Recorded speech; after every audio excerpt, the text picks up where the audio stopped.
আলাইকুম। আজকে আমরা একাদশ ও দ্বাদশ শ্রেণীর অর্থনীতির দ্বিতীয় পত্র অধ্যায় সপ্তমে মুদ্রাস্ফীতি অধ্যায়টি আমরা পড়ব। চলো তাহলে আমরা শুরু করি। গতদিন আমরা এ সম্পর্কে বিভিন্ন বিষয় সম্পর্কে আলোচনা করেছি।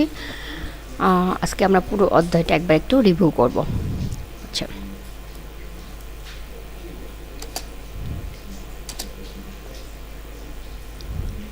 দেখো, আমরা গত দিন পড়েছিলাম যে মুদ্রাস্ফীতি বলতে কী বুঝো। এছাড়া পড়েছি মুদ্রা সংকোচন কী, সূচক সংখ্যা কী, ভোক্তার মূল্য সূচক সংখ্যা বলতে কী বুঝি, ব্যাংক হার কী ইত্যাদি। আজকে একটু আবার আমরা দেখে নিই যে মুদ্রাস্ফীতি কী। মুদ্রাস্ফীতি বলতে এমন এক অবস্থাকে বোঝায় যখন স্বল্পকাল ব্যবধানে উৎপাদন স্থির থেকে দ্রব্যমূল্য ক্রমাগত বাড়তে থাকবে এবং এর ফলে অর্থের ক্রয় ক্ষমতা কমতে থাকবে। ঠিক আছে, তাহলে মুদ্রাস্ফীতি বলতে এমন এক অবস্থাকে বোঝায় যখন স্বল্পকালে দ্রব্যমূল্য ক্রমাগত বাড়তে থাকবে এবং এর ফলে অর্থের ক্রয় ক্ষমতা কমতে থাকে, এমন অবস্থাকে বলা হচ্ছে মুদ্রাস্ফীতি। একই সাথে আমরা পড়ে ফেলি যে মুদ্রা সংকোচনটাও কাকে বলে। মুদ্রা সংকোচন হচ্ছে মুদ্রাস্ফীতি বিপরীত অবস্থা, যখন কোনো দেশে প্রচলিত অর্থের পরিমাণ উৎপাদিত দ্রব্য সামগ্রীর তুলনায় কম হওয়ার কারণে দাম স্তর ক্রমাগত কমতে থাকে, সে অবস্থাকে বলা হয় মুদ্রা সংকোচন। অর্থাৎ দ্রব্যের যোগান বেশি থাকবে অথচ অর্থের পরিমাণ কম থাকবে এবং দাম স্তরও ক্রমাগতভাবে কমতে থাকলে সেই অবস্থাকে বলা হচ্ছে মুদ্রা সংকোচন। আচ্ছা, নেক্সট চলো যে সূচক সংখ্যা বলতে আমরা কী বুঝি।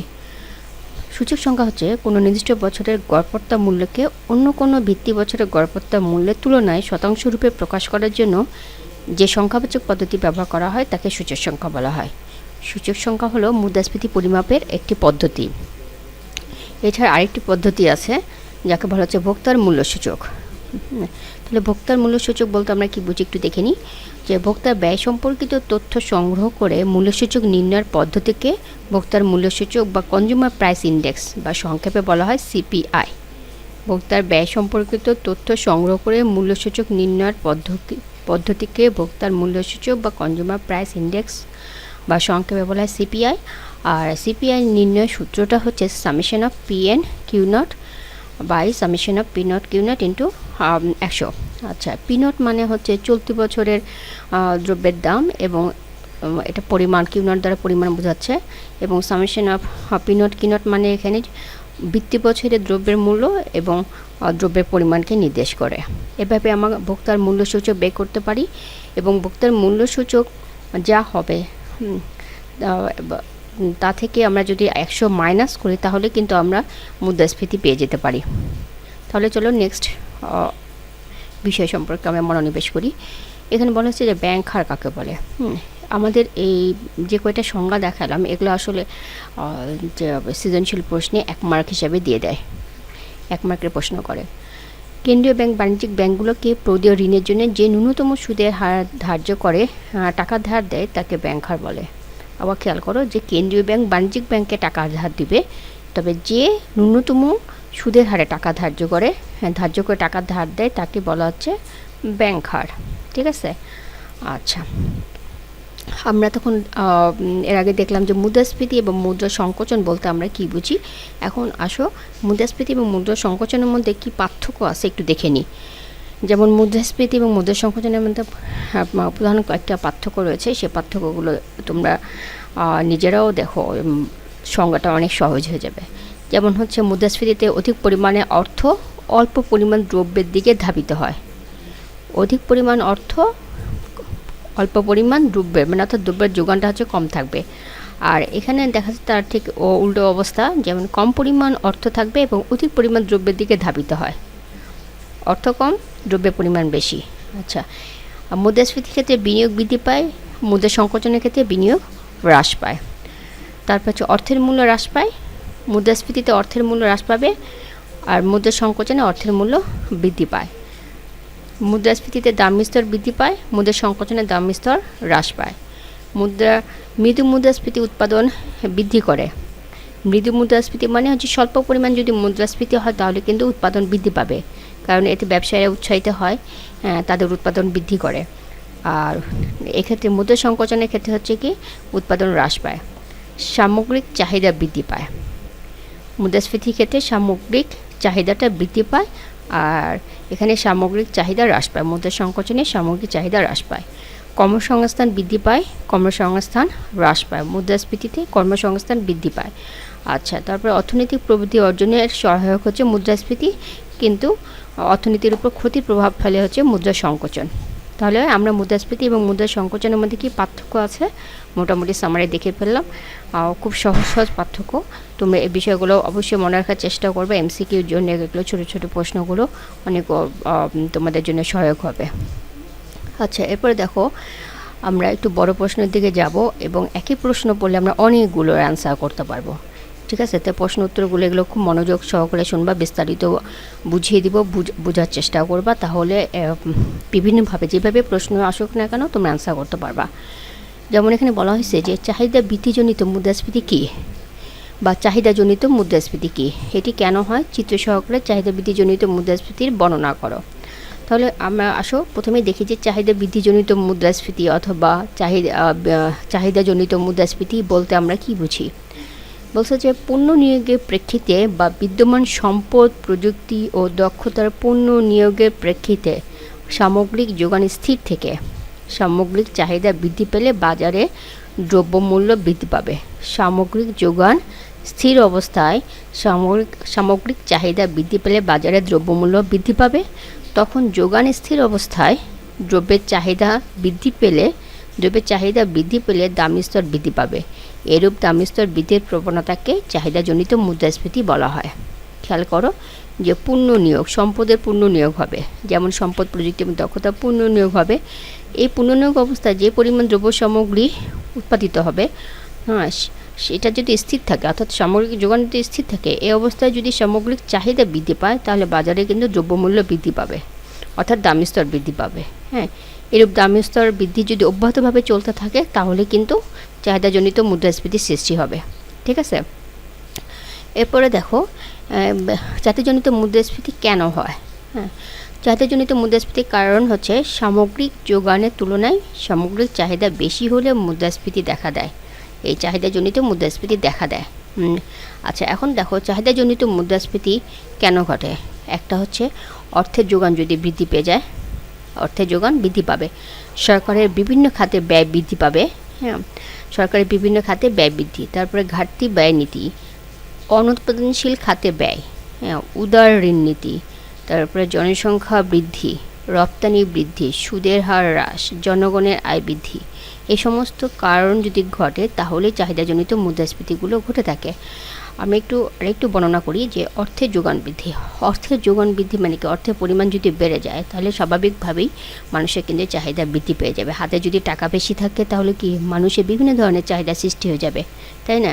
তাহলে অর্থের যোগান বৃদ্ধি হলে চাহিদা সৃষ্টি হবে, যা চাহিদা বৃদ্ধিজনিত মুদ্রাস্ফীতির কারণের মধ্যে একটি। তবে সরকারের বিভিন্ন খাতে ব্যয় বৃদ্ধি, সরকার যখন বিভিন্ন খাতে ব্যয় বাড়িয়ে দেবে, বিভিন্ন উন্নয়নমূলক কাজ, অনুন্নয়নমূলক কাজে কিন্তু সরকার অর্থ ব্যয় করে, এই সমস্ত কাজে যখন অর্থ ব্যয় করবে তখন কিন্তু মানুষের কর্মসংস্থান হবে, এর ফলে মানুষের হাতে টাকা আসবে, মানুষের আয় বৃদ্ধি পাবে, তখন কিন্তু চাহিদাও বৃদ্ধি পাবে, আর তখন চাহিদা বৃদ্ধি পেলেই মুদ্রাস্ফীতি দেখা দেবে। তারপর হচ্ছে ঘাটতি ব্যয় নীতি। অনেক সময় সরকার তার আয়ের চেয়ে ব্যয় বেশি, বাজেটে যদি ব্যয় বেশি করতে চায় তখন দেখা যাচ্ছে যে অতিরিক্ত ব্যয় বহন করার জন্য সরকারকে অতিরিক্ত অর্থ ছাপাতে হয়, অতিরিক্ত নোট ছাপাতে হয়। এই ঘাটতি ব্যয় পোষানোর জন্য তাকে অতিরিক্ত অর্থ ছাপানো লাগতেছে। এই অবস্থায় অর্থের যোগান বেড়ে যায়, ফলে চাহিদাজনিত মুদ্রাস্ফীতির সৃষ্টি হয়। তারপর বলা হচ্ছে যে অনুৎপাদনশীল খাতে ব্যয়, যেগুলো উৎপাদনশীল খাত নয়, যেমন ধরো যে স্কুল, কলেজ, মসজিদ, মাদ্রাসা, হাসপাতাল, পার্ক, স্টেডিয়াম ইত্যাদি বিভিন্ন কারণে বিভিন্ন অনুন্নয়নমূলক কাজে সরকার অর্থ ব্যয় করতে পারে। এই সমস্ত অনুৎপাদনশীল খাতে অর্থ ব্যয় করার জন্য কিন্তু খরচ বেড়ে যায় এবং মানুষের চাহিদা বাড়ে, আর চাহিদা বাড়লেই মুদ্রাস্ফীতির সৃষ্টি হয়। তারপর হচ্ছে উদার ঋণ নীতি। যদি ব্যাংক ব্যবস্থাপনায় দেখা যাচ্ছে যে ঋণ দেওয়ার ক্ষেত্রে কোনো ধরনের বাছবিচার না করে বিভিন্ন ক্ষেত্রে উদার হস্তে ঋণ দেওয়া হচ্ছে, তখনও কিন্তু মানুষের হাতে টাকা চলে আসে এবং মানুষের চাহিদা বেড়ে যায় এবং চাহিদাজনিত মুদ্রাস্ফীতির সৃষ্টি হয়। মুদ্রাস্ফীতির আরেকটি বড় কারণ হচ্ছে জনসংখ্যা বৃদ্ধি। জনসংখ্যা যদি দিন দিন বাড়তেই থাকে, হ্যাঁ, তাহলেও চাহিদাজনিত মুদ্রাস্ফীতির সৃষ্টি হয়। এছাড়া হচ্ছে রপ্তানি বৃদ্ধি, রপ্তানি যদি বেড়ে যায় তাহলে দেশে দ্রব্যের যোগান কমে যাবে, আর দ্রব্যের যোগান কমে গেলে, চাহিদার তুলনায় যোগান কমে গেলে স্বাভাবিকভাবেই চাহিদাজনিত মুদ্রাস্ফীতির সৃষ্টি হবে। এছাড়া হচ্ছে সুদের হার হ্রাস।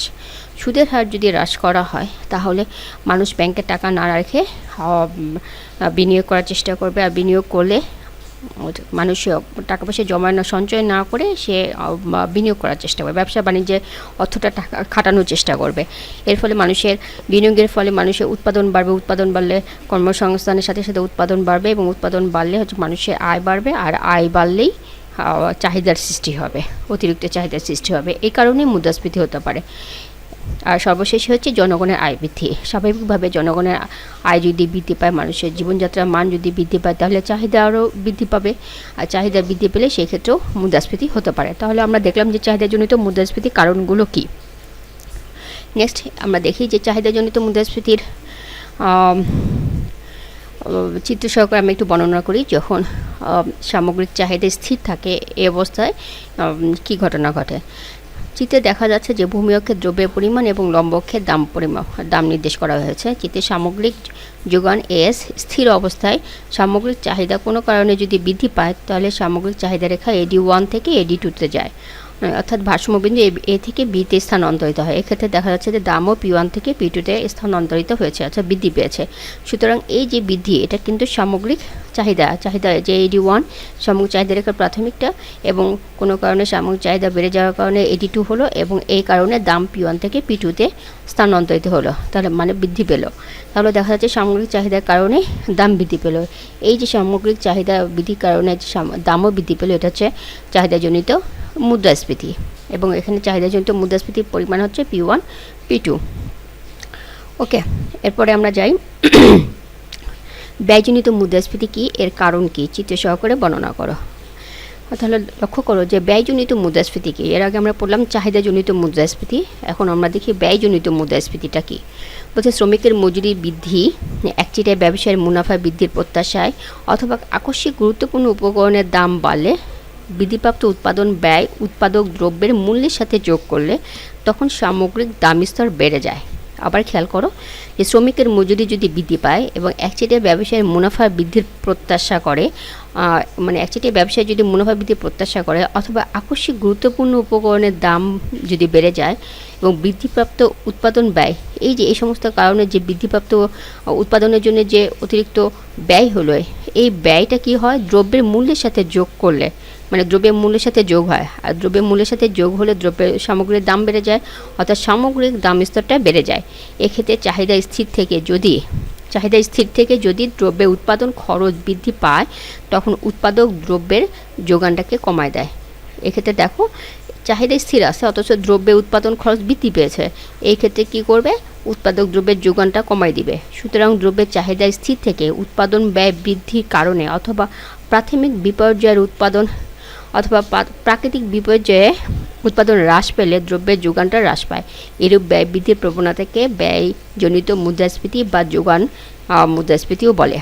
ব্যয় বৃদ্ধিজনিত মুদ্রাস্ফীতি বলে, ব্যয়জনিত মুদ্রাস্ফীতি বলে, বা যোগান মুদ্রাস্ফীতি বলে। এখন আমরা চলো দেখি যে ব্যয়জনিত মুদ্রাস্ফীতির মধ্যে কোন কারণগুলো রয়েছে।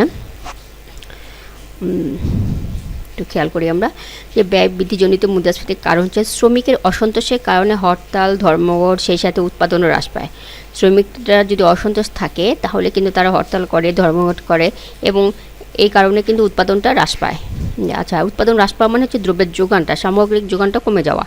তারপর দেখা যাচ্ছে বেতন এবং মজুরি বৃদ্ধি। এক্ষেত্রে দেখা যাচ্ছে শ্রমিকরা তাদের ধর্মঘট, হরতালের মাধ্যমে বেতন এবং মজুরি বৃদ্ধি করেছে, হ্যাঁ, যা হচ্ছে উৎপাদন খরচের কিন্তু একটা অংশ। সরকারের পরোক্ষ কর বৃদ্ধির ফলে, এটি সরকার যদি পরোক্ষ কর আরোপ করে তাহলে কিন্তু দাম স্তর বৃদ্ধি পাবে। তারপর হচ্ছে বাজারে একচেটিয়া মালিকানার প্রভাব সক্রিয়। বাজারে যদি একচেটিয়া ব্যবসায়ীরা সক্রিয় থাকে, অর্থাৎ তারা যদি দ্রব্যের যোগান কম বেশি করে, তারা যদি দ্রব্যের দাম বাড়াতে চায়, তাহলে কিন্তু তারা দ্রব্য সামগ্রী মজুত করে রাখে এবং হচ্ছে দ্রব্য সামগ্রী দাম বৃদ্ধি করে ফেলে। এক্ষেত্রেও কি হয়, পণ্যদ্রব্যের দাম বৃদ্ধি পায়। এই সমস্ত কারণগুলোর কারণে কিন্তু ব্যয় বৃদ্ধিজনিত মুদ্রাস্ফীতির সৃষ্টি হয়।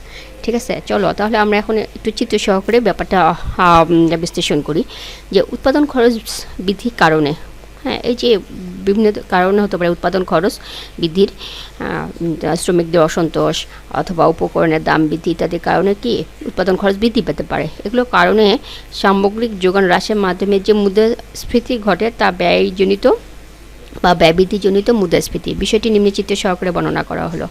চিত্রে দেখা যাচ্ছে যে সামগ্রিক চাহিদা রেখা এডি এবং প্রাথমিক যোগান রেখা AS1, এই অবস্থায় ভারসাম্য বিন্দু E1 এবং হচ্ছে দাম P1। এখন কোনো কারণে সামগ্রিক উৎপাদন খরচ বৃদ্ধির কারণে উৎপাদনের পরিমাণ হ্রাস পেয়েছে, অর্থাৎ সামগ্রিক যোগান হ্রাস পেয়েছে। এক্ষেত্রে সামগ্রিক যোগান রেখা বাম দিকে স্থানান্তরিত হয়ে নতুন AS2 হবে। এক্ষেত্রে নতুন ভারসাম্য বিন্দু হবে E2 এবং এখানে দেখা যাচ্ছে যে দাম P1 থেকে P2-তে বৃদ্ধি পেয়েছে। এই যে দামের এইটুকু বৃদ্ধি হলো P1 থেকে P2, এটা কিন্তু সামগ্রিক যোগান হ্রাসের কারণে হলো এবং সামগ্রিক যোগান হ্রাসের মূল কারণই হচ্ছে উৎপাদন খরচ বৃদ্ধি। উৎপাদন খরচ যদি বৃদ্ধি পায় তাহলে উৎপাদক শ্রেণীরা তাদের উৎপাদনকে কমিয়ে দেয়। কমিয়ে দেওয়ার কারণে সামগ্রিক যোগান রেখাও বামে স্থানান্তরিত হয়ে যায় এবং এক্ষেত্রে যে দামটুকু বাড়ে সে দামটা হচ্ছে মুদ্রাস্ফীতি। তাহলে এখানে দেখা যাচ্ছে চিত্রে P1 এবং P2 হচ্ছে ব্যয়জনিত মুদ্রাস্ফীতির কারণে হয়েছে। ঠিক আছে, তাহলে আমরা এই পর্যন্ত বুঝলাম যে চাহিদাজনিত মুদ্রাস্ফীতির কারণ এবং চিত্র সহকারে বর্ণনা এবং ব্যয় বৃদ্ধিজনিত মুদ্রাস্ফীতির কারণ এবং চিত্র সহকারে বর্ণনা করলাম। ঠিক আছে, এখন দেখো মুদ্রাস্ফীতির প্রভাবগুলো উৎপাদনের উপরে প্রভাব পড়ে। মুদ্রাস্ফীতি যদি ঘটে তাহলে উৎপাদনের উপরে প্রভাব পড়ে। কিভাবে প্রভাব পড়বে উৎপাদনের উপরে? যদি দাম বেড়ে যায় তাহলে উৎপাদন খরচের উপরে যদি দাম বেড়ে যায় তাহলে উৎপাদনের পরিমাণ হচ্ছে কি করবে? উৎপাদনের পরিমাণ কমে যাবে, তাই না? উৎপাদনের উপকরণগুলোর জন্য যদি খরচ বেড়ে যায় তাহলে উৎপাদক শ্রেণী উৎপাদন কমিয়ে দিবে, ফলে দ্রব্য সামগ্রীর যোগান হচ্ছে কমে যাবে। কর্মসংস্থানের উপর প্রভাব উৎপাদন খরচের কারণে উৎপাদন যখন কমাই দিবে তখন কি হবে? শ্রমিকদের সংখ্যাও কমে যাবে। ঠিক আছে, কিন্তু আবার কোনো ক্ষেত্রে কি হয় যে যদি চাহিদাজনিত মুদ্রাস্ফীতির সৃষ্টি হয় সেই ক্ষেত্রে কিন্তু কর্মসংস্থানের উপর প্রভাব হচ্ছে পজিটিভ আসবে। ধরো যে ওই সময় চাহিদা বৃদ্ধি আছে, তখন অতিরিক্ত চাহিদা পূরণের জন্য দামি স্তর যদি বৃদ্ধি পায় তাহলে উৎপাদক শ্রেণী লাভের আশায় বিনিয়োগ বেশি করবে, মানুষের কর্মসংস্থান বাড়বে, উৎপাদন বাড়বে। ঠিক আছে, তাহলে দুইটা ক্ষেত্রে দুই ধরনের প্রভাব আসে। তারপর বলছে যে আয় এবং সম্পদের বন্টনের উপর প্রভাব। আয় এবং সম্পদের বন্টনের উপর প্রভাব কিভাবে পড়ে? দেখো যে সীমিত আয়ের লোক যদি হয় তাহলে কি হবে? সীমিত আয়ের লোকদের এই মুদ্রাস্ফীতির ক্ষেত্রে তারাই ভোগান্তির শিকার হয়। কারণ তারা হচ্ছে আগের অর্থ দিয়েই তাদের দ্রব্য সামগ্রী ক্রয় করা লাগে। আগে যে পরিমাণ অর্থ দিয়ে তারা যে পরিমাণ দ্রব্য পাইতো তার থেকে এখন কম পাবে। তাহলে সীমিত আয়ের লোকদের উপর এটা মুদ্রাস্ফীতির প্রভাবটা হচ্ছে নেগেটিভ, তাই না? বিপরীত অবস্থা সৃষ্টি করে, তাদের কষ্টের বা ভোগান্তির শিকার হচ্ছে সীমিত আয়ের লোকরাই হয়। তারপর হচ্ছে শ্রমিক শ্রেণীর লোকরা, হ্যাঁ, এদের উপরে নেগেটিভ প্রভাবটা বেশি পড়ে। কারণ তাদের কি আয়টা থাকে সীমিত। ঠিক আছে, তাদের আয় নির্দিষ্ট থাকে। এই নির্দিষ্ট আয়ের উপরে পূর্বের তুলনায় কম পরিমাণ দ্রব্য, মুদ্রাস্ফীতির ক্ষেত্রে কম পরিমাণ দ্রব্য তারা ক্রয় করতে পারে। ঠিক আছে, আচ্ছা। তারপর দেখো কৃষিজীবী সম্প্রদায় যারা হচ্ছে দ্রব্য সামগ্রী উৎপাদন করে, হ্যাঁ, তারা হবে কি লাভবান হবে। দ্রব্য সামগ্রীর যখন মুদ্রাস্ফীতি হবে তখন তারা একই খরচে অধিক পরিমাণে অধিক দামে দ্রব্যটা বিক্রি করতে পারবে, তাহলে তাদের মুনাফার পরিমাণটা বেড়ে যাবে। ঠিক আছে, তাহলে কৃষিজীবী সম্প্রদায় এরা হচ্ছে লাভবান হবে। ক্রেতা এবং ভোগকারীরা এরা মুদ্রাস্ফীতির সময় কি হবে? ক্ষতিগ্রস্ত হবে, তাই না? কারণ তাদের তো আর আয় বাড়ে না। তারা হচ্ছে পূর্বের তুলনায় কম পরিমাণের দ্রব্য, একই পরিমাণ অর্থ দিয়ে পূর্বের তুলনায় কম পরিমাণ দ্রব্য তাদেরকে কিনতে হবে। ঠিক আছে, তাহলে ক্রেতা এবং ভোগকারীর ক্ষেত্রেও মুদ্রাস্ফীতির প্রভাবটা বিরূপ প্রভাব ফেলে। তারপর হচ্ছে ঋণদাতা এবং ঋণ গ্রহীতা। এক্ষেত্রে কি হয়? ঋণদাতারা লাভবান হয় না ক্ষতিগ্রস্ত হয়? না, ঋণদাতারা ক্ষতিগ্রস্ত হয়, ঋণ গ্রহীতারা লাভবান হয়। ঋণদাতা যারা, ধরো যে তোমাকে 100 টাকা সে ঋণ দিয়েছিল, হ্যাঁ, যে সময় দিয়েছিল সেই সময় কিন্তু 100 টাকাতে বহুত জিনিস কিনতে পাওয়া যেত, কিন্তু এই মুদ্রাস্ফীতির সময় ঋণ গ্রহীতা তো 100 টাকাই পরিশোধ করবে, তাই না? 100 টাকায় যদি, হ্যাঁ, এর চেয়ে বেশি পরিশোধ করবে না। এখন কি হবে, সে যে 100 টাকা দিল, সেই 100 টাকা দিয়ে তো সে পূর্বে সমান পরিমাণ দ্রব্য ক্রয় করতে পারবে, তার চেয়ে কম পরিমাণের দ্রব্য ক্রয় করতে পারবে। এই কারণে কি হয়, ঋণদাতারা ক্ষতিগ্রস্ত হয় এবং ঋণ গ্রহীতারা লাভবান হয়। হ্যাঁ, উৎপাদন ও ব্যবসায়ী শ্রেণী, এটার কথা তো আমি বারবারই বললাম, মুদ্রাস্ফীতির ক্ষেত্রে উৎপাদন এবং ব্যবসায়ী শ্রেণী লাভবান হয়। ঠিক আছে, দাম যেহেতু দ্রব্য সামগ্রীর দাম বাড়ে এবং তাদের মুনাফার পরিমাণটা বেশি হয়। আচ্ছা, করদাতার উপর প্রভাব। করদাতারা কি হয়, লাভবান হয় না ক্ষতিগ্রস্ত হয়?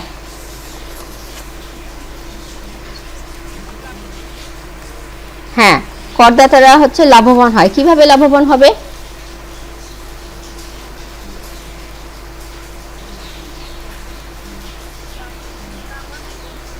হ্যাঁ, দাম স্তর বৃদ্ধির ফলে করদাতারা পূর্বাপেক্ষা কম দ্রব্য সামগ্রী বিক্রি করে কর পরিশোধ করতে পারে। ধরো যে করদাতাকে আগে থেকে যে ধার্য থাকে কর 100 টাকা পরিশোধ করতে হবে। হ্যাঁ, তো 100 টাকা পরিশোধ করার জন্য তাকে ধরো যে আগে যে পরিমাণ দ্রব্য বিক্রি করে কর পরিশোধ করতে হতো, এখন দেখা যাচ্ছে অল্প পরিমাণ, তার চেয়ে কম পরিমাণ দ্রব্য সামগ্রী বিক্রি করে 100 টাকা সে পেয়ে যাচ্ছে। কারণ এই সময় কি হয়েছে, মুদ্রাস্ফীতি, মানে জিনিসপত্রের দাম বেড়ে গেছে। তাহলে অল্প পরিমাণ দ্রব্য বিক্রি করে সে কিন্তু 100 টাকা পেয়ে যাচ্ছে, তখন তার জন্য পরিশোধ করা খুব সহজ হবে আগের তুলনায়। এই জন্য করদাতারা হচ্ছে লাভবান হয়। ঠিক আছে, তারপর বলছে বৈদেশিক বাণিজ্য। হ্যাঁ, বৈদেশিক বাণিজ্যটা কি? মুদ্রাস্ফীতির ফলে জিনিসপত্রের দাম বেড়ে গেলে বা মুদ্রাস্ফীতির ফলে দেশীয় মুদ্রার বিনিময় হার হ্রাস পায়। খেয়াল করো, বৈদেশিক বাণিজ্য মানে কি, আমাদের দেশে থেকে রপ্তানি হবে আর বিদেশ থেকে আমদানি হবে। ঠিক আছে, আর এই যে রপ্তানি আমদানির ক্ষেত্রে দেখো যে বিনিময় হার, আমরা আগে ধরো যে 80 টাকা দিলে $1 পেতাম। হ্যাঁ, 80 টাকা দিয়ে দিলে আমরা $1 পেতাম। এখন তো মুদ্রাস্ফীতি হয়েছে, এখন দেখা যাচ্ছে 90 টাকা দিলে আমরা হচ্ছে 100 টাকা পাই। তাহলে কি হবে, বিনিময় হারটা হ্রাস পাইল না আমাদের, যে আমরা বেশি টাকা দিয়ে কম পরিমাণ অর্থ পাচ্ছি। হ্যাঁ, ডলার পাউন্ড এগুলো কম পরিমাণ পাচ্ছি, তাহলে আমাদের কি হলো, বিনিময় হারটা কমে গেল। আর উৎপাদিত দ্রব্যের দাম বৃদ্ধি পাওয়ায় রপ্তানি পরিমাণও বৃদ্ধি পাবে না। হ্যাঁ, উৎপাদিত দ্রব্যের দাম বৃদ্ধি পাওয়া রপ্তানি পরিমাণ বৃদ্ধি পাবে না, কিন্তু আমদানি ব্যয় বৃদ্ধি পাচ্ছে। কোনো জিনিস আমদানি করতে হলে তুমি বেশি বেশি করে তোমার টাকা অর্থ সামগ্রী দিয়ে দিচ্ছ, তাহলে কি হলো, আমদানি ব্যয়টা বৃদ্ধি পাবে এবং রপ্তানি কমে যাবে। ফলে ক্রমাগতভাবে বাণিজ্য ঘাটতির পরিমাণটা বৃদ্ধি পাবে। বাণিজ্য ঘাটতি মানে কি, যে আমদানি রপ্তানি করতেছো, আমদানির পরিমাণটা কি হবে, আমদানিটা বাড়বে, রপ্তানি কমবে, কিন্তু আমদানিটার জন্য বেশি অর্থ তোমাকে ব্যয় করতে হচ্ছে। হ্যাঁ, এই যে আমদানি রপ্তানি পার্থক্য হয়ে যাচ্ছে বেশি, এটাকে বলা হচ্ছে বা বাণিজ্য ঘাটতি বলা হয়। বাণিজ্য ঘাটতি, আমদানি রপ্তানি যদি সমান হয় তাহলে কিন্তু ব্যালেন্স থাকে ব্যবসা বাণিজ্যে, বৈদেশিক লেনদেনে। কিন্তু বাণিজ্য যদি আমদানি রপ্তানির পরিমাণে পার্থক্যটা বেশি হয়, এটাকে বলা হয় বাণিজ্য ঘাটতি। এরপর আসে মজুতদার এবং চোরা কারবার। মজুতদার এবং চোরা কারবাররা কি করে, গতকালকে আমি আলাপ করেছিলাম যে মজুতদাররা মজুত করে জিনিসপত্র, মজুত করে রাখলে দ্রব্যের যোগান কমে যায়, দ্রব্যের যোগান কমিয়ে তারা দ্রব্য সামগ্রীর দাম বাড়িয়ে ফেলে, এই অবস্থাতে মুদ্রাস্ফীতি হয়। আর চোরা কারবাররা কি করে, যে দেশের সম্পদ বিদেশে পাচার করে ফেলে, ফলে দেশ এই সমস্ত সম্পদ হচ্ছে রপ্তানি করে যে আয়টা লাভ করতো সেই আয়টা থেকে বঞ্চিত হয়। ঠিক আছে, তাহলে এই মজুতদার এবং চোরা কারবারের জন্য একটা বিশাল বড় একটা প্রভাব পড়ে মুদ্রাস্ফীতির ক্ষেত্রে। তারপর বলা হচ্ছে সামাজিক প্রভাব, রাজনৈতিক প্রভাব। সামাজিক প্রভাব বলতে আমরা কি বুঝি, যে সামাজিক জীবনে কিন্তু মুদ্রাস্ফীতির ব্যাপক প্রভাব লক্ষ্য করা যায়। কি ধরনের প্রভাব, যে ধনী এবং দরিদ্রদের মাঝে আয় বৈষম্য ক্রমাগতভাবে বৃদ্ধি পেয়ে ধনী আরো ধনী হয় আর গরিব শ্রেণীর মানুষের আরো দরিদ্রে পরিণত হয়, হত দরিদ্রে পরিণত হচ্ছে। ঠিক আছে, দ্রব্যমূল্যের ঊর্ধ্বগতির কারণে একটা জিনিস হয় যে ঘুষ, প্রতারণা ইত্যাদি কিন্তু অসামাজিক কার্যকলাপ বেড়েই চলে। দেখো ধনী শ্রেণীর মানুষরাই কিন্তু এই ঘুষ এবং হচ্ছে অসামাজিক কার্যকলাপ করে প্রচুর অর্থ উপার্জন করে, ফলে তারা কিন্তু ধনী হয়ে যাচ্ছে। আর গরিব শ্রেণীর মানুষের আয় রুজির কোনো ব্যবস্থা থাকে না, হ্যাঁ, তারা কোনোভাবেই উপার্জন করতে পারে না। তখন দেখা যাচ্ছে যে তাদের দ্রব্য সামগ্রী ক্রয় করতে গিয়ে তাদের প্রচুর অর্থ ব্যয় হয়ে যাচ্ছে, ফলে তারা আরও গরিব হয়ে যাচ্ছে। তাই দেখা যাচ্ছে যে ধনী আরও ধনী হচ্ছে এবং যারা গরিব শ্রেণী ছিল তারা হতদরিদ্রে পরিণত হচ্ছে। ফলে কি হবে, আইন শৃঙ্খলা পরিস্থিতি অবনতি ঘটবে, বেকারত্বের পরিমাণ বেড়ে যাবে। তারপর হচ্ছে এই যে গরিব শ্রেণীর মানুষরা চুরি ডাকাতি শুরু করবে, তাই না, সমাজ বিরোধী বিভিন্ন কর্মকাণ্ডে লিপ্ত হয়ে যাবে। ঠিক আছে, তারপর রাজনৈতিক প্রভাব। হ্যাঁ, এই যে পয়েন্টগুলো আমি আলোচনা করলাম, এগুলো কিন্তু প্রত্যেকটা পয়েন্ট ধরে ধরে দেখলাম যে বিভিন্ন সালে 2 মার্কের জন্য প্রশ্ন চলে আসছে। এই যে ঋণদাতা এবং ঋণ গ্রহীতায় এই দুজনের মধ্যে মুদ্রাস্ফীতির প্রভাব কি পড়ে বুঝিয়ে বলো। ক্রেতা ভোক্তারি এবং ব্যবসায়ী শ্রেণী, এই 2 শ্রেণীর মানুষের মধ্যে মুদ্রাস্ফীতির প্রভাব বিপরীত প্রভাব পড়ে আলোচনা করো। এইভাবে প্রশ্নগুলো চলে আসে। ঠিক আছে, তারপর হচ্ছে রাজনৈতিক প্রভাব। দেখো মুদ্রাস্ফীতি ফলে বাজারের দ্রব্যমূল্য বৃদ্ধির কারণে রাজনৈতিক কিন্তু অস্থিরতার সৃষ্টি হতে পারে। জনজীবনে অসন্তোষের কারণে দেশের সুশাসন ব্যাহত হতে পারে। ক্রমাগতভাবে দ্রব্য সামগ্রীর মূল্য যদি বৃদ্ধি পায়, শ্রমিকরা যদি কাজকর্ম হারিয়ে ফেলে, তাদের যদি আয় রুজি না থাকে, তাহলে দেশে চুরি ডাকাতির পরিমাণ যেমন কমবে, তেমনি সরকারের বিরুদ্ধে কিন্তু অসন্তোষের সৃষ্টি হবে। ফলে তারা কি করবে, হরতাল, ধর্মঘট, তারপরে বিভিন্ন ধরনের বিশৃঙ্খলার সৃষ্টি করবে, দেশের সরকারের প্রতি অসন্তোষ দেখা দিবে। তখন কি হবে, সরকার কি সুন্দরভাবে দেশ পরিচালনা করতে পারবে না, অর্থাৎ সুশাসন ব্যাহত হবে। তাহলে রাজনৈতিক প্রভাবও অনেক, মুদ্রাস্ফীতির ফলে রাজনৈতিকভাবে অনেক প্রভাব পড়ে। ঠিক আছে, তাহলে আমরা দেখলাম যে মুদ্রাস্ফীতির প্রভাবগুলো কি, হ্যাঁ, সম্পর্কে আমরা আলোচনা করলাম। এছাড়া আছে মুদ্রাস্ফীতি এখন প্রতিকারের উপায়সমূহ আলোচনা করো। এই যে মুদ্রাস্ফীতি এই সমস্ত এত বড় একটা ঘটনা ঘটতেছে অর্থনীতির উপরে, তাহলে তো এটা প্রতিকারের ব্যবস্থাও করতে হবে আমাদের। মুদ্রাস্ফীতি নিয়ন্ত্রণে তুমি কি, আর দ্বিতীয় অংশ দেখো, মুদ্রাস্ফীতি নিয়ন্ত্রণে তুমি কি সুপারিশ করতে পারো। এই প্রশ্নটা অন্য একটা প্রশ্নের সাথে তোমাদের লেজ হিসেবে লাগিয়ে দেয়। আমি এখানে লাগিয়েছি যে এটার সাথে সাথে যেন আলোচনাটা চলে আসে। তাহলে দেখি আমরা মুদ্রাস্ফীতি প্রতিকারের উপায়গুলো কি। মুদ্রাস্ফীতি নিয়ন্ত্রণের জন্য 3টি প্রধান উপায় রয়েছে। একটা হচ্ছে আর্থিক নীতি, আরেকটি রাজস্ব নীতি, আর আরেকটা হচ্ছে প্রত্যক্ষ নিয়ন্ত্রণ পদ্ধতি। ঠিক আছে, এগুলোর মধ্যে কোনো একক পদ্ধতি মুদ্রাস্ফীতি নিয়ন্ত্রণে যথেষ্ট সবসময় নাও হতে পারে। নিচে বিষয়গুলো আলোচনা করা হলো। দেখো মুদ্রাস্ফীতি যে 3টা নীতি আছে, এই নীতির যে কোনো একটা নীতির মাধ্যমেই যে মুদ্রাস্ফীতি রোধ করা যাবে এমন কোনো কথা নয়। ঠিক আছে, এমন কোনো কথা নেই। এখানে 3টা জিনিসই প্রয়োজন হতে পারে, আবার কখনো কখনো দেখা যাচ্ছে 2-1টা পদ্ধতি অবলম্বন করলে মুদ্রাস্ফীতি রোধ করা সম্ভব হচ্ছে। ঠিক আছে, এখন আর্থিক নীতি কি, এই বিষয়টা আমরা একটু দেখি। যে দেশে আর্থিক কর্তৃপক্ষ মুদ্রাস্ফীতি বিরোধী নীতি গ্রহণ করে দেশে অর্থ ও ঋণের পরিমাণ হ্রাস করতে পারে। যারা আর্থিক নীতি অবলম্বন করে, যে আর্থিক কর্তৃপক্ষ আছে, তারা কি করবে, মুদ্রাস্ফীতি নিয়ন্ত্রণের জন্য অর্থ এবং ঋণের পরিমাণ হ্রাস করতে পারে। কেন্দ্রীয় ব্যাংকের মুদ্রার প্রচলন হ্রাস, কেন্দ্রীয় ব্যাংক যে মুদ্রা ছাপায়, সেটা পরিমাণ হ্রাস করবে। ব্যাংক হার বৃদ্ধি করবে মানে কি, সুদের হারটা বৃদ্ধি করবে। খোলা বাজারে ঋণপত্র বিক্রি করবে। খোলা বাজারে দেখো কেন্দ্রীয় ব্যাংক কি করে, খোলা বাজারে যখন ঋণপত্র বিক্রি করবে, সেই ঋণপত্র কিন্তু আমরা সাধারণ জনগণ ঋণপত্রগুলো কিনি। ঋণপত্র যখন কিনি আমাদেরকে কিন্তু টাকা দিতে হয়, আমরা তার বিনিময়ে একটা কাগজ পাই, কেন্দ্রীয় ব্যাংক থেকে একটা কাগজ পায়। ঠিক আছে, টাকাটা কিন্তু সে তুলে নিতেছে। এই টাকাটাতে কিন্তু তুমি কোনো কাজে লাগাতে পারছো না, কিন্তু তোমার কাছে মনে হবে যে এই টাকাটা আমার জমা আছে। তাহলে মানুষের হাত থেকে নগদ অর্থ কি হয়ে গেল, চলে গেল ব্যাংকের কাছে। তাহলে মানুষের ক্রয় ক্ষমতা কমে গেল না? আর ক্রয় ক্ষমতা যদি কমে যায়, মানে মানুষের হাতে যদি টাকা কম থাকে, তখনই কিন্তু মুদ্রাস্ফীতি কমে যাবে। ব্যাপারটা এটা এভাবে বুঝবা ভালো করে। খোলা বাজারে ঋণপত্র বিক্রি করলে আসলে ঘটনাটা কি ঘটে।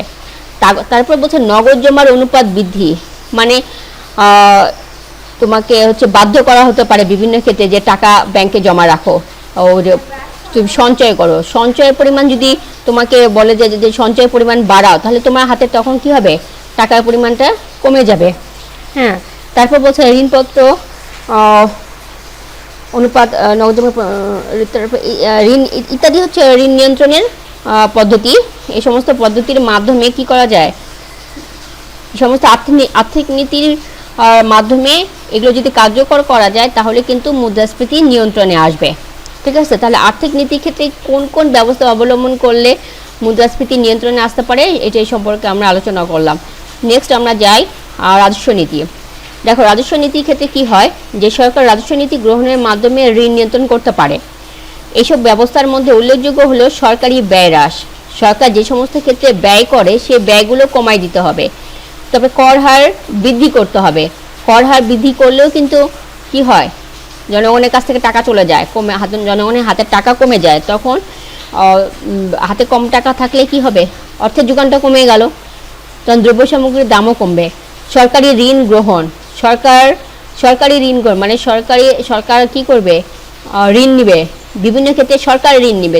তার মানে সরকার কি করবে, জনগণের কাছ থেকে ঋণ নিয়ে নিবে আর অর্থ নিলে জনগণের কাছ থেকে টাকা চলে যাবে সরকারের কাছে। ভর্তুকি প্রত্যাহার করবে। সরকার কিন্তু বিভিন্ন ক্ষেত্রে ভর্তুকি দেয়, বয়স্ক ভাতা দেয়, তারপর হচ্ছে ওই যে বৈশাখী ভাতা, বিভিন্ন ধরনের ভাতা দেয়। এগুলো দিলে কি হয়, চাহিদা, মানুষের কাছে আয় বেড়ে যায়, চাহিদা বেড়ে যায়, তখন কিন্তু মুদ্রাস্ফীতি হয়। এখন ভর্তুকি যদি দেওয়া বন্ধ করে বা প্রত্যাহার করে নেয় তাহলে কি হবে, মানুষের হাতে টাকা কম আসবে এবং হচ্ছে চাহিদা কমে যাবে, মুদ্রাস্ফীতি রোধ হবে। তারপর হস্তান্তর ব্যয় হ্রাস। হ্যাঁ, হস্তান্তর ব্যয় হ্রাস হচ্ছে তোমার অবসর ভাতা আছে, বয়স্ক ভাতা আছে, এগুলো হস্তান্তর ব্যয়ের মধ্যে পড়ে, এগুলো হ্রাস করতে হবে। তারপর বাধ্যতামূলক সঞ্চয়।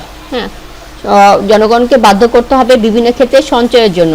তাহলে এইভাবে কিন্তু মানুষের বা জনগণের হাতের টাকা বিভিন্নভাবে সরকারের কাছে চলে যাবে অথবা আর্থিক প্রতিষ্ঠানগুলোতে চলে যাবে। তখন মানুষের হাতে টাকা কমে গেলে কি হবে, মানুষের হাতে যখন টাকা কমে যাবে তখন চাহিদাটাও কমে যাবে, আর চাহিদা কমে গেলে তোমার দাম কমবে, আর দাম কমলে মুদ্রাস্ফীতিটা কমে যাবে। ঠিক আছে, এরপরে দেখো অন্যান্য নীতি বা হচ্ছে পরোক্ষ নীতি কোনগুলো, যে আর্থিক এবং রাজস্ব নীতি ছাড়াও আরও কিছু প্রত্যক্ষ ব্যবস্থা গ্রহণের মাধ্যমে মুদ্রাস্ফীতি নিয়ন্ত্রণ করা যায়। এগুলো হচ্ছে উৎপাদন বৃদ্ধি করা যেতে পারে, আমদানি ও মজুরি নিয়ন্ত্রণ করা যেতে পারে, দাম নিয়ন্ত্রণ করা যেতে পারে, রেশনিং এবং খোলা বিক্রয় বাড়ানো যেতে পারে। তারপরে ফর্তা কারবার বন্ধ করে হ্যাঁ হচ্ছে মুদ্রাস্ফীতি নিয়ন্ত্রণ করা যায়। এগুলো অন্যান্য পদ্ধতির মধ্যে আছে। আচ্ছা, এখন মুদ্রাস্ফীতি রোধে কখনো কখনো তোমাদের প্রশ্ন আসে যে তোমার সুপারিশগুলো আলোচনা করো, তুমি কি কি সুপারিশ করতে পারো। দেখো, আমরা উত্তরটা এইভাবে দিতে পারি যে ব্যয় বৃদ্ধিজনিত মুদ্রাস্ফীতির অন্যতম কারণ হলো, খেয়াল করো, ব্যয় বৃদ্ধিজনিত মুদ্রাস্ফীতির অন্যতম কারণ হলো সরকারি ব্যয়। সরকারি ব্যয় বৃদ্ধি করলে কিন্তু ব্যয় বৃদ্ধিজনিত মুদ্রাস্ফীতির সৃষ্টি হয়। কাজেই সরকারি ব্যয় হ্রাসের মাধ্যমে এই ধরনের মুদ্রাস্ফীতি রোধ করা সম্ভব। এক্ষেত্রে সরকারের অনুৎপাদনশীল খাতে ব্যয় কমাতে হবে। ঠিক আছে, একটা সুপারিশ। এরপরে সুপারিশ হচ্ছে আরেকটি অন্যতম কারণ হচ্ছে মজুরি বৃদ্ধি। সাধারণত শ্রমিক সংঘের চাপে এমনটি ঘটে, তাই সরকারের উচিত শ্রমিক সংঘগুলোকে তাদের মজুরি বৃদ্ধির অযৌক্তিক দাবি সম্পর্কে সচেতন করা এবং প্রয়োজনে মজুরির সর্বোচ্চ সীমা নির্ধারণ করে দেওয়া। ঠিক আছে, তাহলে সরকারকে কি করতে হবে, যে শ্রমিক শ্রেণীরা যে আন্দোলন করে সেটা যৌক্তিক কিনা সেটা কি করতে হবে, সেটা সম্পর্কে শ্রমিক সংঘগুলোকে সচেতন করতে হবে এবং হচ্ছে মজুরি সর্বোচ্চ সীমা নির্ধারণ করে দিতে হবে। তাহলে আমাদের মুদ্রাস্ফীতি রোধ করা সম্ভব হতে পারে। এগুলো তোমার সুপারিশ। এরপর আরও কিছু পয়েন্ট দেখো, যে হঠাৎ করে উৎপাদন হ্রাস পেলেও ব্যয় বৃদ্ধিজনিত মুদ্রাস্ফীতি ঘটতে পারে। তাই এরূপ মুদ্রাস্ফীতি নিয়ন্ত্রণের জন্য অর্থনীতির সকল খাতে উৎপাদন বৃদ্ধি প্রয়োজন। ঠিক আছে, সব ক্ষেত্রে যেন উৎপাদনটা ব্যালেন্স থাকে, যেন একদিকে প্রবলেম হলে আরেক দিক থেকে সমাধান করা যায়, সেই জন্য কি করতে হবে, অর্থনীতির সকল ক্ষেত্রে উৎপাদনের পরিমাণ বাড়ানো প্রয়োজন। তারপর জনসাধারণের ক্রয় ক্ষমতা বৃদ্ধির ফলেও ব্যয় বৃদ্ধিজনিত মুদ্রাস্ফীতি দেখা দেয়। তাই সরকার জনসাধারণের কাছ থেকে বিভিন্ন মেয়াদী ঋণ গ্রহণের মাধ্যমে তাদের ক্রয় ক্ষমতা হ্রাস করে বিদ্যমান মুদ্রাস্ফীতি নিয়ন্ত্রণে আনতে পারে। তারপর দেখো, পরোক্ষ কর বিদ্যমান মুদ্রাস্ফীতিতে ইন্ধন যোগায়, তাই তা নিয়ন্ত্রণের জন্য পরোক্ষ কর হার হ্রাস করা প্রয়োজন। আচ্ছা, পরোক্ষ কর আরোপ করলে কিন্তু দ্রব্য সামগ্রীর মূল্য বেড়ে যায়। হ্যাঁ, মূল্য বেড়ে গেলে মুদ্রাস্ফীতি দেখা দেয়, এই জন্য পরোক্ষ করকে হ্রাস করতে হবে। উপরোক্ত বিভিন্ন উপায়ে ব্যয় বৃদ্ধিজনিত মুদ্রাস্ফীতি নিয়ন্ত্রণ করে নির্দিষ্ট আয়ের লোকদের উপরে চাপ কমানো যায়। ঠিক আছে, যারা নির্দিষ্ট আয়ের শ্রেণীর মানুষ আছে এই মুদ্রাস্ফীতির ক্ষেত্রে তারা বেশি ভোগান্তির শিকার হয়, তাহলে এই সমস্ত পদ্ধতিগুলো অবলম্বন করলে এই লোকদের উপরে চাপ কমানো যাবে। বুঝা গেছে? আচ্ছা, নেক্সট আমরা যাই যে বিভিন্ন অঙ্ক আমরা করেছিলাম, সেই অঙ্কগুলো একটু আরেকবার দেখে নিই। এখানে দেখো যে বলেছে 2005 সালে ক দেশে ভোক্তার মূল্যসূচক ছিল 125 এবং 2006 সালে ভোক্তার মূল্যসূচক বেড়ে 180 হয়। ভোক্তার মূল্যসূচকের মাধ্যমে মুদ্রাস্ফীতি হার নির্ণয় করো, অথবা এখানে দুইটা প্রশ্ন আছে কিন্তু, ভোক্তার মূল্যসূচকের মাধ্যমে মুদ্রাস্ফীতি নির্ণয় করো অথবা বলেছে মুদ্রাস্ফীতি হার নির্ণয় করো। ভোক্তার মূল্যসূচকের মাধ্যমে বললে অবশ্যই আমাদের সিপিআই এই সূত্র অনুযায়ী অঙ্ক করতে হবে, আর না বললে আমরা যে কোনো সূত্র অবলম্বন করতে পারি। দুইটা সূত্র আছে, একটা হচ্ছে ভোক্তার মূল্যসূচকের মাধ্যমে, আর একটা হচ্ছে পিটি দিয়ে। ঠিক আছে, এখন দেখো আমরা ভোক্তার মূল্যসূচকের নির্ণয়ের মাধ্যমে হচ্ছে মুদ্রাস্ফীতি নির্ণয় করলাম কিভাবে। যে ভোক্তার মূল্যসূচক আমরা জানি যে সূত্রটা লিখলাম, summation of P N Q not summation of P not Q not into 100। আচ্ছা, এখানে summation of P N Q not দ্বারা কি বোঝাচ্ছে, যে চলতি বছরের মূল্যসূচক অথবা দ্রব্যমূল্য বলা যায়, চলতি বছরের মূল্যসূচক এবং ভিত্তি বছরের মূল্যসূচক summation of P not Q nought সমান হচ্ছে 125। মানগুলো বসালাম, এরপর সূত্রের মানগুলো বসালে আমরা পাচ্ছি যে সিপিআই সমান আমরা পাচ্ছি 144 টাকা। এটা হচ্ছে ভোক্তার মূল্যসূচক। আমাদের বলেছে মুদ্রাস্ফীতি নির্ণয় করতে, তাহলে দেখো মুদ্রাস্ফীতি নির্ণয়ের জন্য আমাদেরকে কি করতে হবে, যে মুদ্রাস্ফীতি হার নির্ণয়ের জন্য আমরা ভোক্তার মূল্যসূচক সিপিআই থেকে আমরা 100 বাদ দিলে পাবো আমরা 44। এটা হচ্ছে মুদ্রাস্ফীতির হার। ঠিক আছে, যদি ভোক্তার মূল্যসূচক না বলে দেয়, বলো।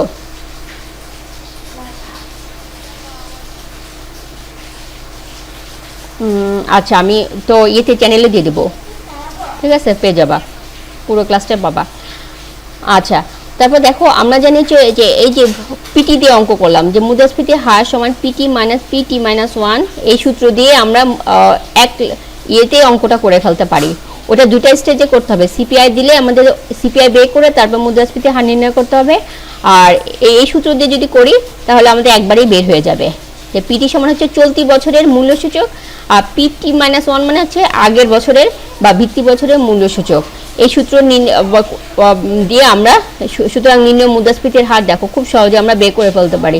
তোমাদের অবশ্যই ক্যালকুলেটর সাথে রাখবা এবং এই অঙ্কগুলোর জন্য ফটাফট অঙ্ক করে ফেলতে পারবা। নেক্সট অঙ্কে চলে যায়। দেখো এভাবে তালিকার মাধ্যমে অঙ্ক দিতে পারে। একটা তালিকা দিয়ে দিল চাল, গম, চিনি, এগুলোর পরিমাণ এবং দাম, ভিত্তি বছরের পরিমাণ এবং দাম, চলতি বছরের পরিমাণ এবং পরিমাণ কিন্তু সেম, দামটা শুধু ভিন্ন। তারপর আমরা কি করলাম, পি নট কিউ নট, হ্যাঁ পি এন কিউ নট, এটা বের করলাম গুণ করে, এটা আমরা খুব সহজে পারি। এখন দেখো যদি বলে দেয় ভোক্তার মূল্যসূচকের মাধ্যমে মুদ্রাস্ফীতি বের করো, তাহলে আমরা যে total P not Q not আমরা বের করেছি, এগুলো জিনিসগুলো শুধুমাত্র তোমাদের আমি বারবার বলেছি দিতেও পারে, কিউ নট পি নট এগুলো উল্লেখ করতে পারে, নাও করতে পারে। তুমি যখন তালিকাটা লিখবা তোমার খাতাতে কিন্তু এটা বাদ দিতে পারবে না, এই তালিকাটা তোমাকে তুলতে হবে, তখন তোলার সময় এই মানগুলো বসাবা, কিউ নট এগুলো ইউজ করবা। হ্যাঁ, ভিত্তি বছর, চলতি বছর এগুলো ঠিক মতো লিখতে হবে, এবং সামেশন অফ এই যে পি নট কিউ নট এগুলো লিখতে হবে, লিখে সাম করতে হবে। তারপরে এই লাইন, এই যে ব্যয়, এটা না দিতে পারে, তোমাদেরকে করে নিতে হবে। ঠিক আছে, করার পরে তুমি হচ্ছে ভোক্তার মূল্যসূচক সিপিআই সমান বের করবা, সূত্র দিয়ে মানটা বসায় করবা। তারপরে মুদ্রাস্ফীতির হার 100 থেকে বাদ দিলে, 100 বাদ দিলে আমরা মুদ্রাস্ফীতির হারটা পেয়ে যাব। ঠিক আছে, আবার ভোক্তা মূল্যসূচক সিপিআই এর মাধ্যমে যদি না বলে তখন আমরা পিটি দিয়ে বের করতে পারি। হ্যাঁ, সেক্ষেত্রে পিটি হবে কোনটা, এটার মান পিটি হবে 2153, আর হচ্ছে পিটি মাইনাস 1 হবে 1745। এভাবেও আমরা অঙ্কটা করতে পারি। দেখো যে এখানে যদি আমি একটা দিয়ে করেছি, ওই প্রশ্নটা বিভিন্নভাবে আসতে পারে, শুধুমাত্র চালের বলে দিতে পারে, অথবা গমের বলে দিতে পারে, অথবা সবগুলো বলে দিতে পারে যে চাল, গম, বিভিন্ন জিনিসের মুদ্রাস্ফীতির হার নির্ণয় করো। তখন আমরা এই সূত্র দিয়ে করতে পারি, আবার এই যে অথবা এই সূত্র দিয়ে একবারে বের করতে পারি। ঠিক আছে, যদি সিপিআই দিয়ে করি তাহলে আমরা বললাম দুইটা স্টেজে করা লাগে। এই সূত্রে মান বসাবো, দেখো 126.66, হ্যাঁ, অতএব মুদ্রাস্ফীতির হার আবার 100 বাদ দিয়ে আমাদের এটা বের হবে। আর যদি আমরা এই সূত্র দিয়ে করি তাহলে একবারে বের হয়ে যাবে, যে পিটি মাইনাস 1 দিয়ে মানগুলো বসালাম, বসানোর পরে 26.66 একবারে বের হয়ে গেল। ঠিক আছে, এটা হচ্ছে চালের মুদ্রাস্ফীতি। যদি গমের মুদ্রাস্ফীতি বাই করতে বলে তাহলে গমের হিসাব থেকে আনবা, গমের কত দেখো আগের বছরে, ভিত্তি বছরে, এই যে এখানে 280 ব্যয় গমের ক্ষেত্রে, তখন এই লাইন বরাবর যাবে। চিনি যদি বলে তাহলে চিনিটা বের করতে হবে। হ্যাঁ, এই যে বৃত্তি বছরের 175 আর চলতি বছরের 215 মূল্যসূচক, এই দিয়ে আমরা মানগুলো বসায় সহজে অঙ্কগুলো করতে পারবো। যেমন গমের মুদ্রাস্ফীতি, দেখো একটা লাইনে কিন্তু আমরা বের করতে পারি। অঙ্কটা কিন্তু বেশি কঠিন না, এখানে আমি অনেক বড় করে করেছি, তোমাদের ক্যালকুলেশন দেখাইছি, আর তোমরা কিন্তু এই যে জাস্ট সূত্রের মানগুলো বসানোর পরে একটা লাইনে ক্যালকুলেটর টিপে করে ফেলতে পারো। ওকে, নেক্সট দেখো, আমাদের আজকে এই পর্যন্তই কিন্তু ছিল, অঙ্ক শেষ, আমাদের এই অধ্যায় পুরোটাই শেষ। আশা করি তোমরা বুঝতে পারছো। আর আমাদের মুদ্রাস্ফীতি চ্যাপ্টার পর্যন্ত শেষ হলো। তোমাদের কোনো সমস্যা থাকলে অবশ্যই ঈদের ছুটি পরে জিজ্ঞেস করবা। আমরা ঈদের ছুটি পরে চেষ্টা করবো যে নতুন অধ্যায় ধরার। আর এই অধ্যায়টা অনেক সহজ, হ্যাঁ, সুন্দর করে পড়লে পারবা। এই অধ্যায় থেকে তোমরা অবশ্যই আনসার করবা, ফাইনাল পরীক্ষার জন্য প্রিপারেশন নিবা, কারণ অধ্যায়টা অনেক সহজ আছে।